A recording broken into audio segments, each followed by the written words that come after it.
All right, we are back here on the Just and the Suffering podcast, Cyber Monday pop culture special, breaking down the 2-hour premiere of Hawkeye on Disney Plus. Episodes 1 and 2 are now available. Joining me today, guy's a big Marvel fan. We talked about Falcon and the Winter Soldier back in March. Dan DeMartini is here today. Dan, how are you? I'm doing great. We did Falcon and Winter Soldier, had some comments on WandaVision. Didn't do any Loki, but why not? Let's jump in on Hawkeye. Yeah, let's jump in on the Hawkeye. And I'm excited about this because of all of the OG Avengers, the main six, Hawkeye's the last one to get a solo project. Now, Black Widow got her film over the summer. I was not a big fan of that one. The Hawkeye show, were you excited that we were getting this? Yeah, because, obviously that I do appreciate a little bit of, first off, I love Jeremy Renner. He's just so entertaining.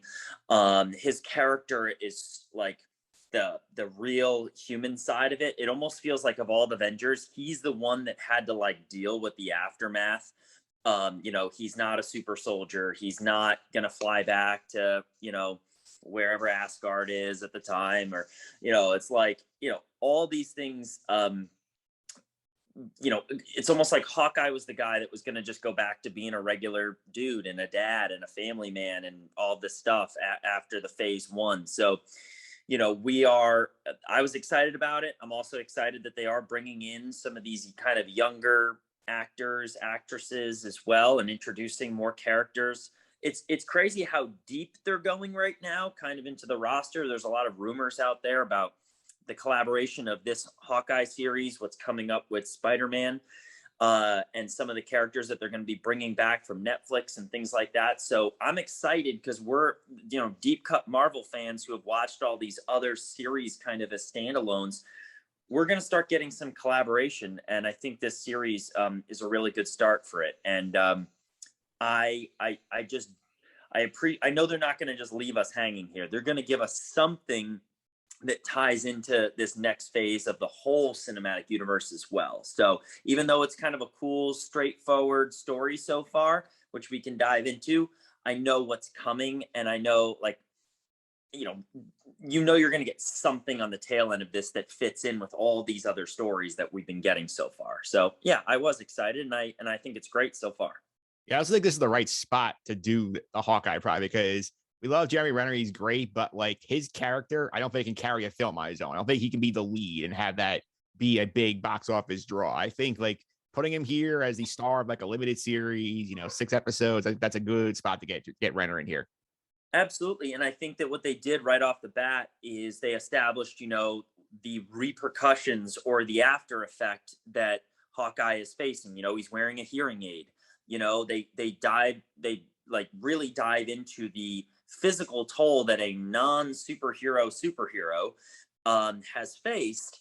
And it's kind of cool. They're not saying that he's washed up or anything in this series, but they are definitely his wisdom, his abilities. He's somewhere between. He's better than a human, but he's not a superhuman. You know what I mean? So it's kind of this cool. And they show that in the scene that we can talk about with the LARPing. It's like, this is ridiculous. You've got these people out here. But anyway, it's just cool that he's in a position now to pass his wisdom onto somebody younger, who's obviously had it. Kate Bishop's character obviously is a huge portion of the comics, kind of the new Avengers and where we're going into these next few phases. So anything that she can get from Clint is fantastic. So I think it's really cool. And I really appreciate, I don't know how you felt about this, I appreciate how quickly they didn't like do this long drawn out, like, Hawkeye is,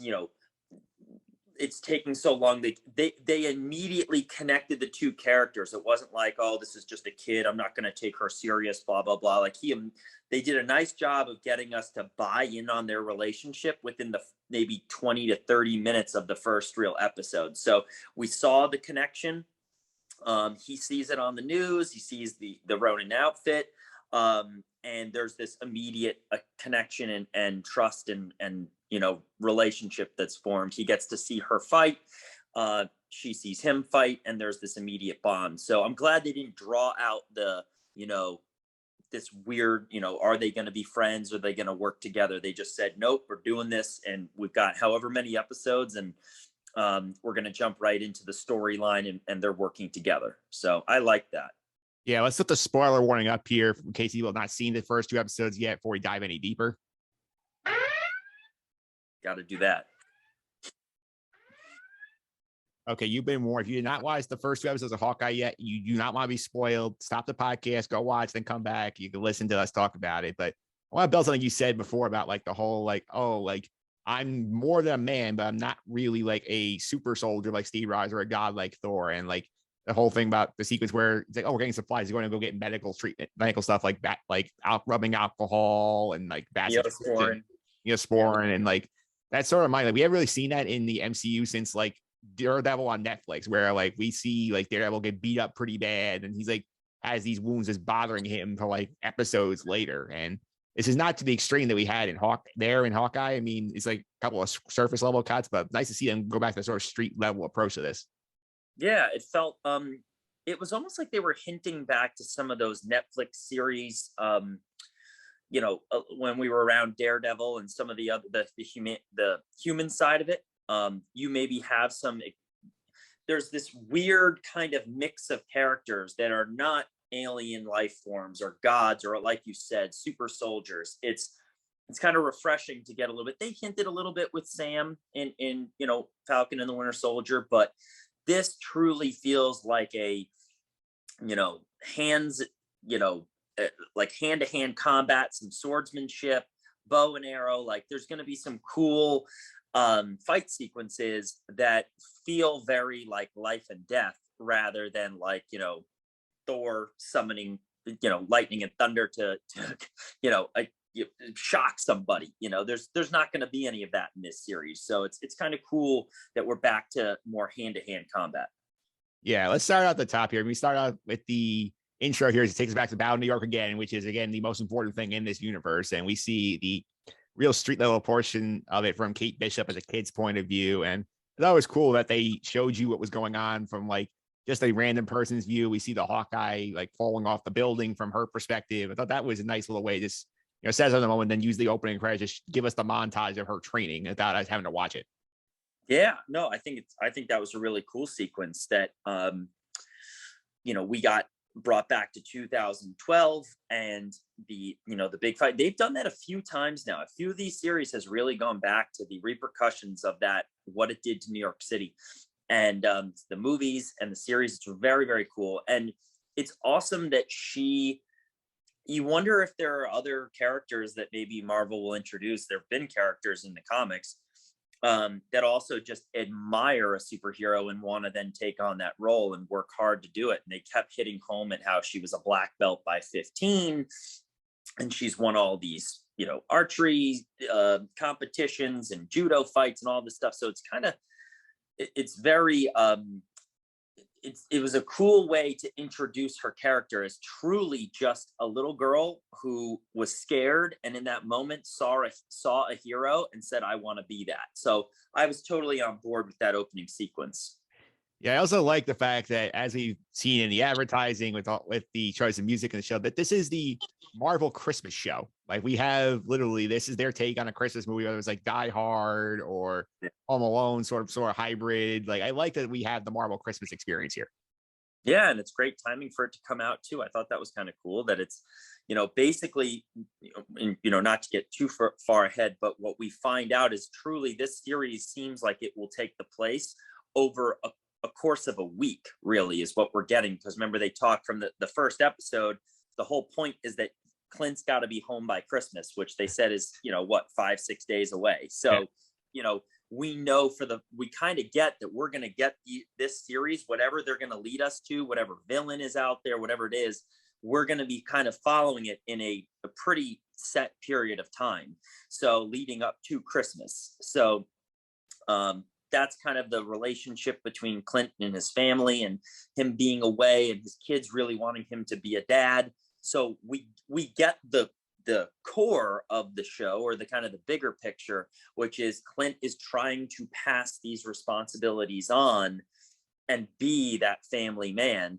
and be there for his kids. But at the same time, he still has a lot of fight left in him. So it's kind of cool that they were just like telling us right up front that whatever he's doing in New York City, the plan is to get him home by Christmas, and he's got X number of days to do it. So I like that we're really looking at a small window of time and one big issue in New York City. So it's kind of cool. Yeah. Also, it's pretty cool is that we were teased by in the trailer about Rogers the musical, and we see the poster right there, like, oh, we're gonna get this at some point. Then we know that Hawkeye is taking his kids to see Rogers the musical, and this was so funny, so cheeseball. I love the fact that they snuck I could do this all day into the song. I thought it was so funny. I thought they gave us just the right amount of it. I feel like they had given us too much more. I thought it would have been gone way over the top with the cheese factor, because I think it's supposed to be banned in the universe, but to us it's just funny.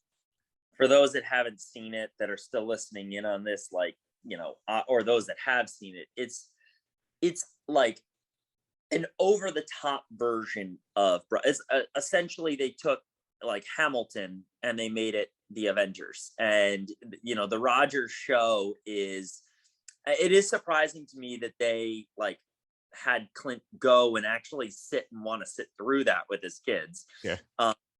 And I liked it because it's New York City. Broadway is back. People go to see a ton of shows during this, that time of year. But man, was that cheesy. It was like really, really bad. And what was cool though, was that they did have a couple of retro comic book costume versions of the Avengers. Not all of them had their true, like what we saw in the Avengers movies and Infinity War.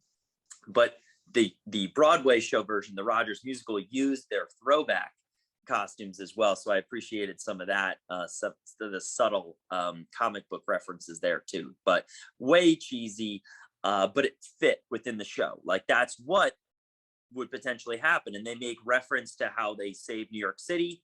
We also see it when Clint goes and has, to the Chinese restaurant with his family, and they won't let him pick up the bill. He is truly beloved by the people, and thankful for him basically helping save the world multiple times. So it's kind of cool.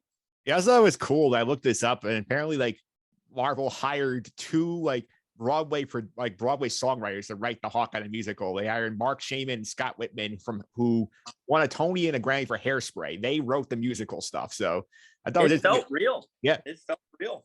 Yeah, it did feel it. You could tell that they got real people in there. I wonder if they told them, hey, make this bad, and just had them do it bad. I thought it was funny that like Hawkeye said at one point, it's like, hey, Ant-Man wasn't there. And they had Ant-Man in the Rise musical show. And I think it was also fun that like they used that as a moment to give Clint some like Toronto sees the actress playing Black Widow pop up on the show. I thought that was a good way to sort of deal with some of the issues he's had going on in the last couple of movies. 100%.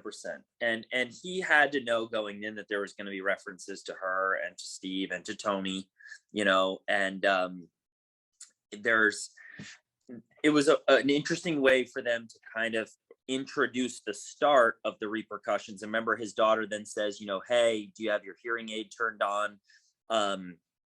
So, it's all of that trauma that's built up.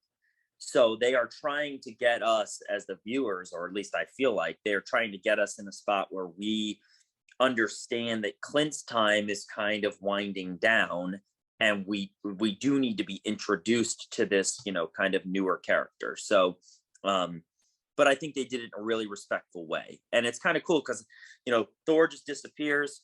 Steve Rogers disappears. Tony is gone. Obviously Black Widow is gone. And so you have, he is kind of the last face, and he doesn't want to be the face, but he's recognized. People want selfies with him, even in the toilet. He is kind of the last guy on the team that would want to do that, but he's the one that's most accessible. So he is truly felt like we are seeing what's left over put on his plate. So I liked all of it. I didn't have any issues with this, the first, 30 so minutes of the series, truly, with the introduction, the Rogers musical, and then the start of the storyline. Yeah. Before we move on from the musical thing, was there any other Marvel movies that you think could be fun as musicals? Good question. Well, obviously Marvel's really hit it out of the park. I mean, Agatha all along. Obviously, that whole sequence from WandaVision was, I think believe it was up for a Grammy, or it won some sort of like creative writing. Yeah. I'm pretty sure. So that was up there. But if there was one movie of all of them, which one would make a great musical? I guess Guardians of the Galaxy, because the music that movie kind of starts, and Peter Quill's headset and what he listens to, and the songs of the 60s and 70s and 80s, and I guess Guardians of the Galaxy would be a fun one. You could have like a little animatronic rocket out there, and Groot, and so I think that crew would make best as a Broadway musical. I think the Spider-Man, the first Spider-Man movie would be a fun musical, because then you have some fun stuff there. You could. It would also, it feels like you could do Spider-Man with like Cirque du Soleil or something. Yeah. You could get like some crazy performers. I feel like Spider-Man would be a great themed Cirque du Soleil show. Yeah. Couldn't you see like somebody like climbing up one of those walls, like flying off the back, and so anyway, but from a purely musical standpoint, the first Guardians for me. But yeah, let's move on a little bit. Go into more of the Kate Bishop stuff, because obviously we see her for pretty much, she's the star of the first episode, where we see her going along and she's going through her life, and we see her archer skills because she destroys a clock tower at her college and has to pay for it because it gets away because her mom is rich. And then we see like her sort of lifestyles. What do you think about the introduction of Kate Bishop into the MCU? Yeah, I mean, I think that they cast her appropriately. I think she fits the part. I think she's got the general tone. She is a delicate balance between like still acting like a little kid, but also having the skill set to be a potential hero. I think that they sell it accordingly, right? So she can handle her own, but she's still a little bit overwhelmed. We saw it pretty quick there, where she's got a lot of confidence. She trusts in her skills, but she also makes some very critical mistakes. Wearing that outfit, which we can get into, trying to overly question every situation. The clock tower, obviously that was like a classic kid move, but on a Marvel level. You shoot a bow and arrow and you take down a clock tower and a bell tower, so whatever it is. They do a nice job. She's not young enough where you're like, I don't believe that she can beat up a grown man. She's old enough to do that, but she's still immature enough where her life is a mess. It kind of feels like we're getting this early 20s version of a superhero when we were all in our early 20s and trying to figure things out. So, she's still upset that her mom is potentially marrying a man that we don't know anything about. She doesn't know anything about. But at the same time, she's finding a puppy on the street and taking it home to she has no food in her pantry other than old pizza. So it's like, I kind of relate with that. I understand what they were doing with the character, and I think they did a nice job of her introduction. Yeah, she's a lot of fun. Haley Steinfeld had a lot of fun playing that character, you could tell. And I think they did a good job sort of playing into her, because we know that at the other thing, she's going to be Hawkeye, and Clint's either going to be retired or dead. So I think it will be good to sort of get us more familiar with her before she starts popping up in movies. Yeah, and they will. You can already tell they're gonna legitimize her abilities. She's gonna have that breakthrough moment where she is going to either have to save Clint.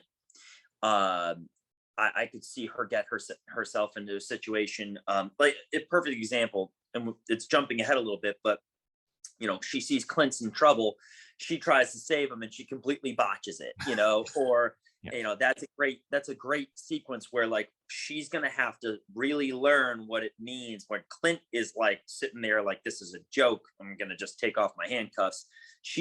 They're doing a nice job of showing that yes, you have the skills, but until you have the experience like Hawkeye has, and that's what he is. I'm looking forward to episodes like 3-4 so that we can kind of see him mold her into a viable superhero.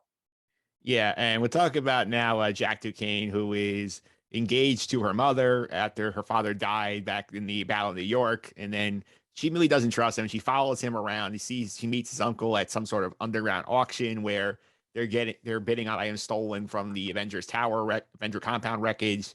We find out eventually he wants the Ronin sword. He ends up getting it later on after the tracksuit mafia breaks in and trying to steal a watch. And then that whole thing, just before we get back to the tracksuit mafia, all like Jack Duquesne is shady. I don't know exactly what his angle is, but he definitely is up to something. Yeah, I don't want to, for those that like didn't read the comics or didn't grow up with it, obviously they are hinting at that they are going to introduce the swordsman character who was, Jack Duquesne's character. And, what they're doing in this series, and we'll touch on later with the final reveal, they are introducing characters who have ulterior motives. Are they truly the big bad guy? We're not sure yet. These Marvel series are doing a really nice job of tricking us into thinking that like Jack Duquesne is going to be the bad guy here. I'm not so sure that that's the case. We don't know who the big bad is going to be for this series or what's truly going on out there. Right now, that they really like left us hanging with that Ronin costume being put into a storage locker. But Jack's character is kind of interesting. He obviously is collecting swords. Remember how you early on, Kate makes a comment to her mother saying like, what's going on with all these swords? And she's talking about all the swords that are around the apartment. And that's how Jack is introduced. He takes obviously the sword from the auction as well. These are it's all hinting that and then obviously the big fight sequence with Kate where they decide to put on their fencing gear and you see that Jack's got some serious swordsmanship. So I am curious whether they're going to portray Jack's character as a truly bad guy or whether there's more to the story here. I don't think that it's just going to be so blatantly obvious. I mean, Kate Bishop's character are they going to do that in the first episode? She's on to him like this. So that that's way too easy a storyline that he's the true bad guy. She's been at him from the first dinner. Something tells me that he's got a motive that seems selfish, but also might not be the ultimate bad guy. He might end up helping her. I love the fact that we're dealing with swords and bow and arrows. Yeah. So it's very cool. It's very old timey, and he's got a great mustache. Yeah. So we don't know his deal yet. We don't know if he was truly the one that killed his father there that we saw. But I'm just thinking that Marvel would be too simple if he's the bad guy at the end of this. So we'll see. Yeah, we'll see about that. I also want to touch on now the tracksuit mafia because they show up, they burst into the auction to try and steal this watch or whatever. That's where we found that Kate decides to fight them. She throws on the Ronin suit because her eyes says, hey, I can't let them see my identity. Then the suit she grabs as he gets her in a lot of trouble. But I thought the tracksuit mafia were a lot of fun because they just look so ridiculous. Seeing a bunch of guys in tracksuits throwing Molotov cocktails in New York City apartments. And then just like they all are like making fun of each other as they do these things. I thought they were just fun street level guys that like, it makes sense that like Clint's dealing with them and not like Thor showing up to deal with them. Do you remember like back in the Daredevil series too? We've seen, the Eastern European, Russian, whatever it is, this tracksuit mafia guys well before. We also saw them in I believe it was the X-Men Origins movies as well. I feel like Marvel goes back quite a bit to the storyboard on having like their version of street thugs be like Eastern European guys with Molotov cocktails. So it's just very, it's just funny to me that they're the comic relief, obviously, because, Clint is not really a funny character. They had a couple other funny moments, but I don't think they're counting on Kate Bishop's character to be funny. So, but these guys are like, that sequence when they finally capture them, or Clint basically lets them, is pretty interesting and pretty funny. But yeah, once again, it's good to have like street henchmen, but once again, I also don't think that they're the big bad, and I don't think that their boss is the big bad either. But we'll see. Yeah, let's see what the tracksuit mafia. Anyway, the whole thing happens. They burn Kate's apartment, and they lose the suit in the process. They find out that some New York City firefighter who's a member of a LARPing club steals it and is suiting up there. And Hawkeye having to go live action role play to try and get the suit back was so funny. And you could tell like Renner had a fun job, like basically saying like, this is dumb, but he kind of enjoys it at the end. I thought that was so much fun. Arguably the most clever, enjoyable portion of the series to me in those first 2 episodes was this sequence, other than her saving the dog, because anytime a dog is in danger, when Kate saves Lucky, but this scene was hysterical. The fact that he didn't want to really have to go in, but they weren't going to let him. If he wanted to, he probably could have just started beating everybody up. But the fact that he decided to put it on his credit card and get the shield, and that slow motion sequence when he's just like block, slice, take down 5, like just making it like you're really making me fight civilians like this with a fake sword, just to get to the end is pretty clever. Something tells me that that's not going to be the last time that we see the gentleman that was the firefighter who gave the costume back. Something tells me that we're going to see him again, and he's going to be involved in helping Clint in certain ways. But really fun to watch, and obviously giving a lot of good attention to live action role playing clubs. So good for them. Have you ever gone LARPing? No. Yeah. I will say this.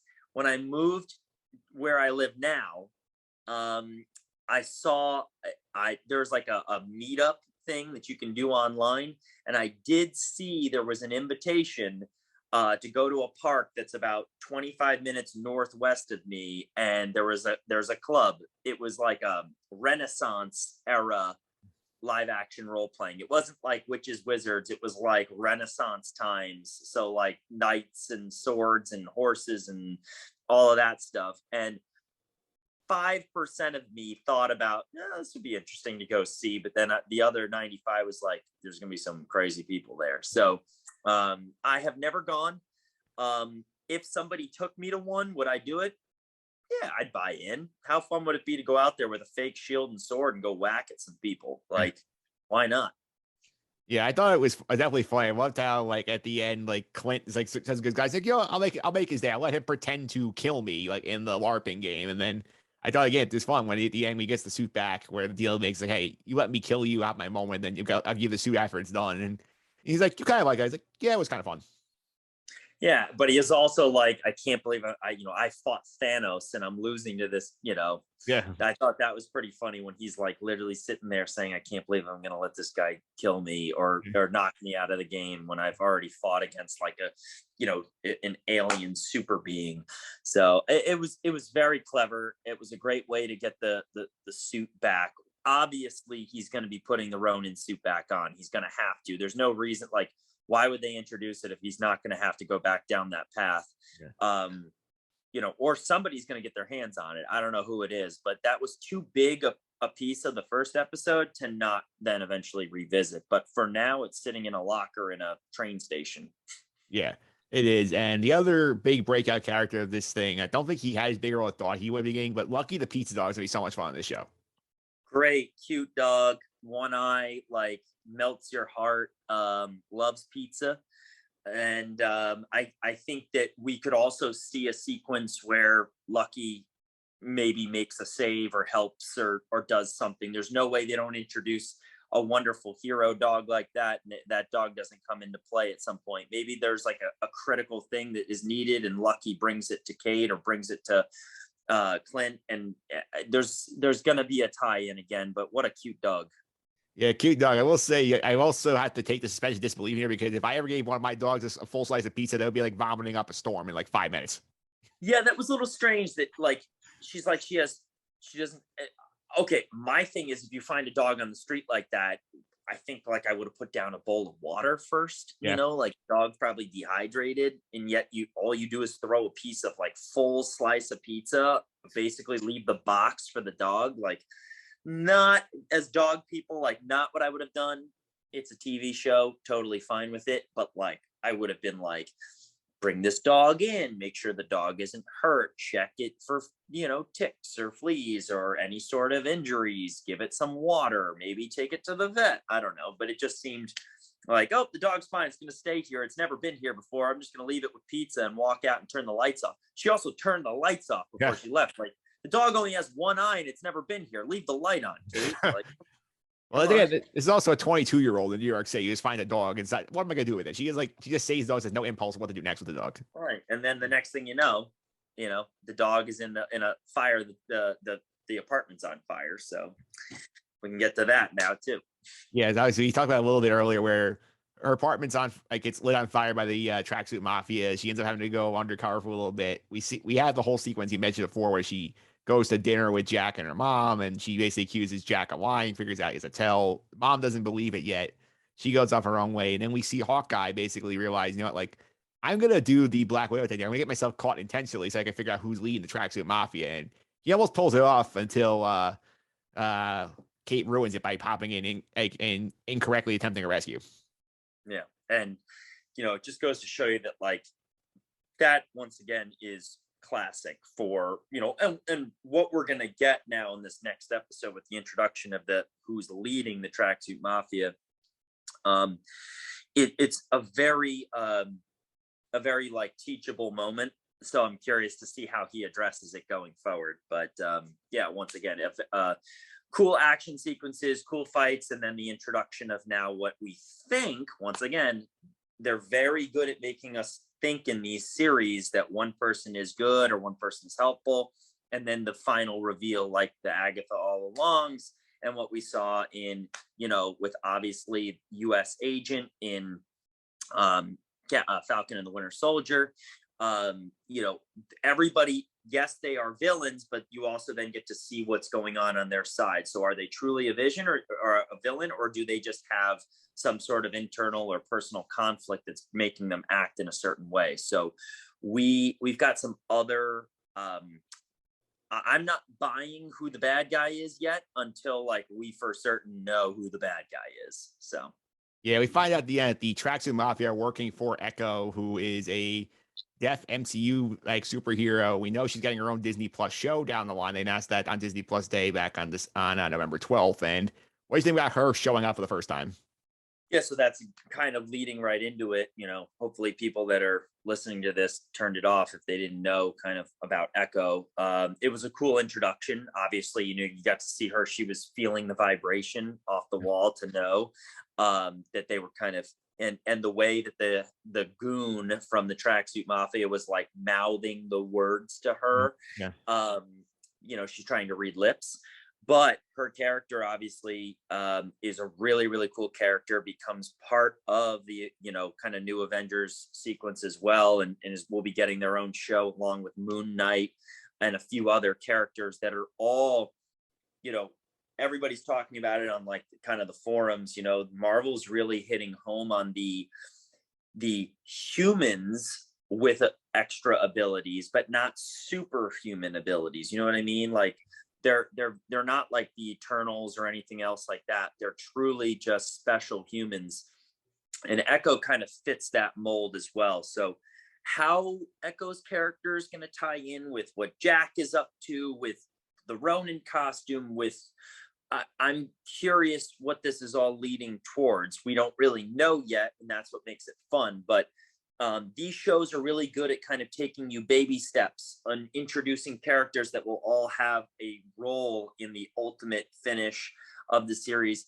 I'm bought in on this one. It took me a while to buy in on a couple of the other ones. WandaVision took a little while. Everybody was like, what's going on here, this and that. But, like, I think this is a cool story from the start. Great acting, great fight sequences. I'm excited to see some more of, like, little Easter eggs pop up. I don't know if you did the same thing, but when Kate and Clint go to Kate's aunt's house, when she's looking on the list to buzz in at New York City, how there's like an apartment, it usually says the name and the apartment number, whatever. I tried to pause it right at that moment so I could see if there was any, like, Easter egg names on the list that she was going to buzz in. And I couldn't really find anything. I bet they're all either writing staff or producers or something. But I'm like, man, what if they had put in, like, like Jim Loki, or, like, like try to sneak in like a name here or there. So anyway, I'm watching these shows now, seeing if there are little kind of super fan Easter eggs, things like that. But for the most part, I'm enjoying it. Yeah, I am too. I'm excited to see what happens the rest of the series. Obviously, you got the Echo angle you're going to be watching here. You have the whole thing with Jack Duquesne, the tracksuit mafia. We also know that Florence Pugh showing up in this show as Yelena, and we know that she got sent in the post-credit scene from Black Widow that she's out to try and kill Clint because she thinks that he's responsible for Natasha's death. And I'm curious how they're gonna make all that juggle. We only have 4 hours left of this show, so I'm curious to see like what they do to make the balancing act work. Is it going to be like we won't see her till the last sequence of the, that prior to the final hour, and then there's going to be some sort of a, big sequence here in the final episode? I don't know, but you're right. Marvel has a really difficult, and Kevin Feige has a very difficult task, but also a fun task. They've got 100 characters from different universes from the past, what's going to happen in Spider-Man. With this show, they can introduce or reintroduce or not introduce any one of these storylines. So if you're sitting out here and you've loved kind of watching these sequences and read the comics or watched the animated shows or whatever it is, like I'm just happy that we're getting it. So I don't care what direction they go with what character, what motive. A lot of these characters have like deep motives where they could go good. Some of them go bad. Some of them go bad and then come back and be good again. Like they can do whatever they really want. So we're kind of sitting here helpless to see, like, we just got to tune in each week and see what they give us.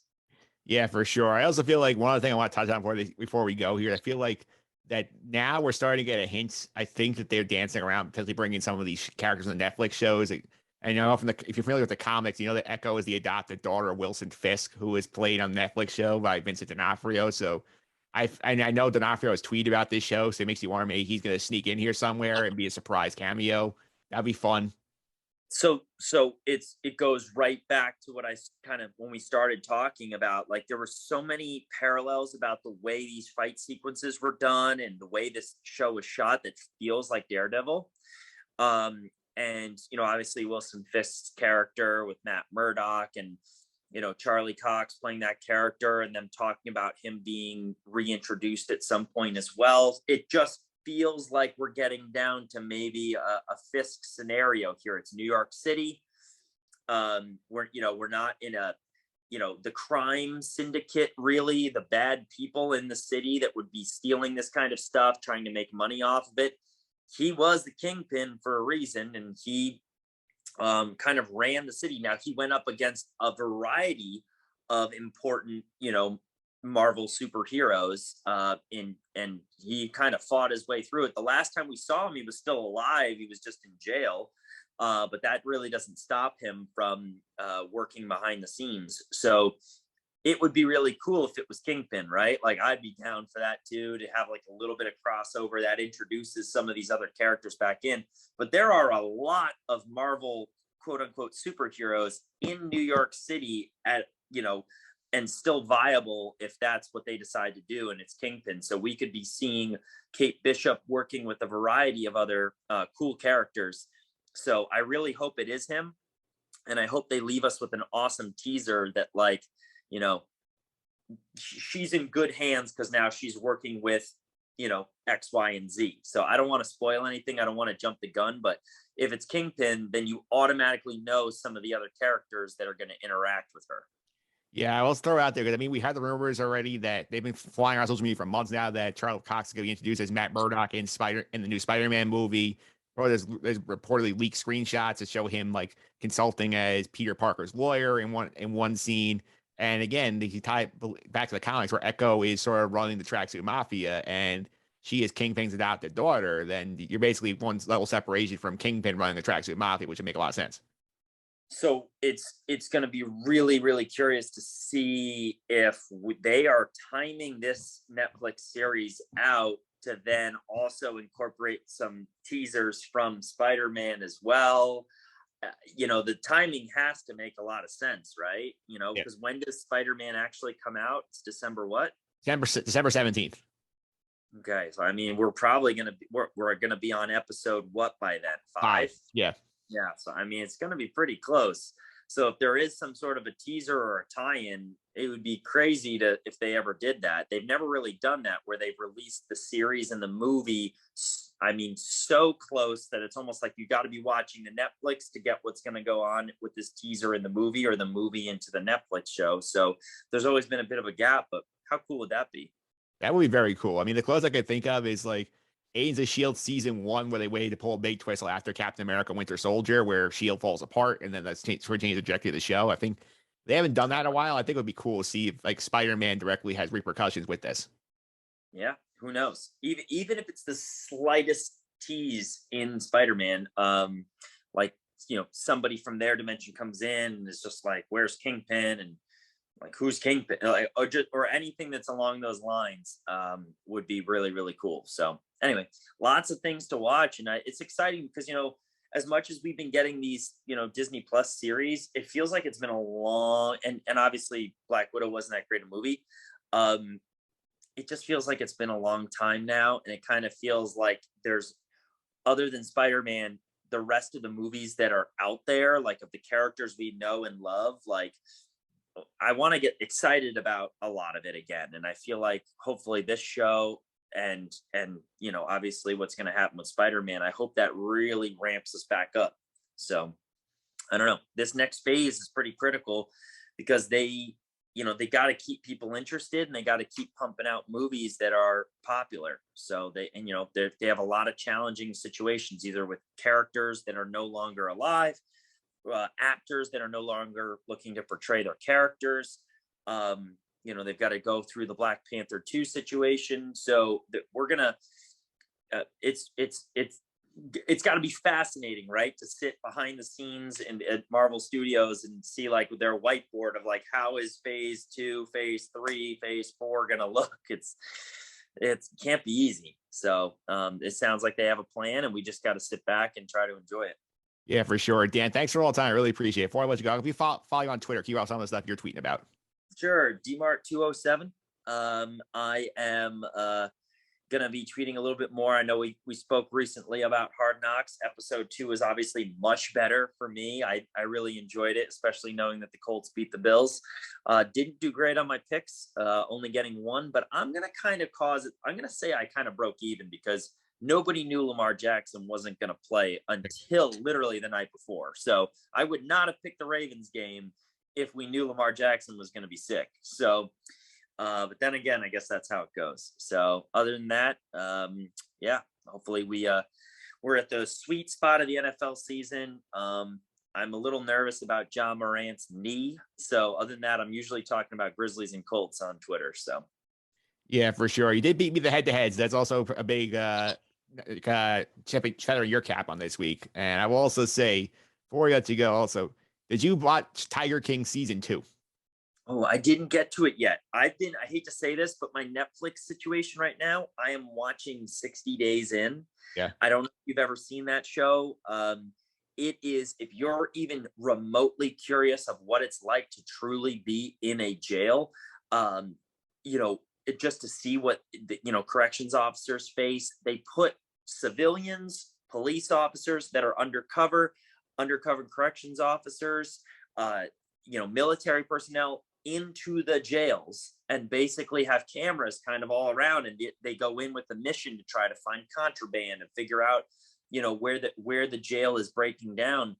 It's so real, and it's so fascinating to watch. So there's like a million episodes to watch, so I can't stop watching that right now. And I have not gotten into Tiger King, but have you been watching it? I did watch all 5 episodes. I will say it's not a must watch, but if you want to know what happened, you can check out our next segment of the podcast. We're joined by our pop culture correspondent, Sandra. We're going to break down all 5 episodes right after this.